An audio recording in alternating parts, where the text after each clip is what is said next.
So in today's t-shirt video, I'm going to cut a slit at the bottom of this shirt to make two parts so that I can knot it together because this t-shirt is a little bit long for me, so I think that'll be a cute look.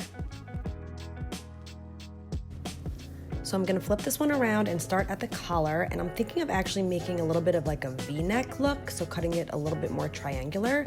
So I'll start with cutting off the collar and then we'll cut the V after.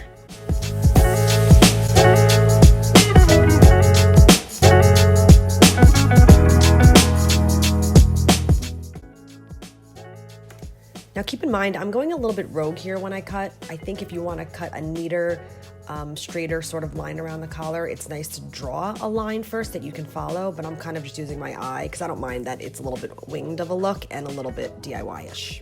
So I just tried it on, and I had actually cut a little slit here at the top to see how that would look, and it came out looking a little bit like a collar.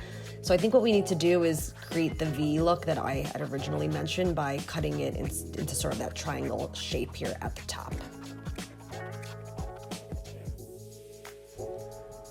So now for this one, I'm going to cut the sleeves off completely. So I'm just gonna find the seam and then I'm gonna cut on the opposite side of it.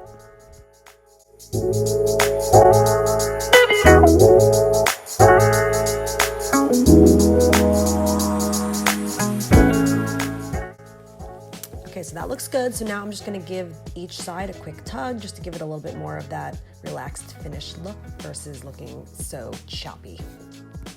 So I just tried it on, and one thing I noticed was that this bottom of the sleeve armhole was kind of hanging out a little bit, so I kind of want to cut it a little bit lower, so I'm hoping it lays a little bit more flush against my body.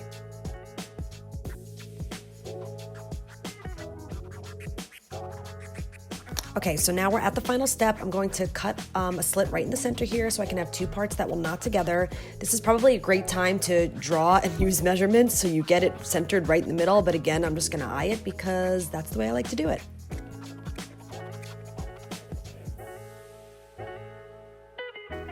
Okay, so I tried it on and I felt like the slit wasn't high enough because it didn't leave enough fabric on either side to knot it, so I'm just gonna cut it a little bit higher so I'll have a little bit more fabric to play with to knot. And I think that should be good, so I'm just gonna give every side a final tug, the collar, the sleeves, and the bottom portion, and then we will show you the final look.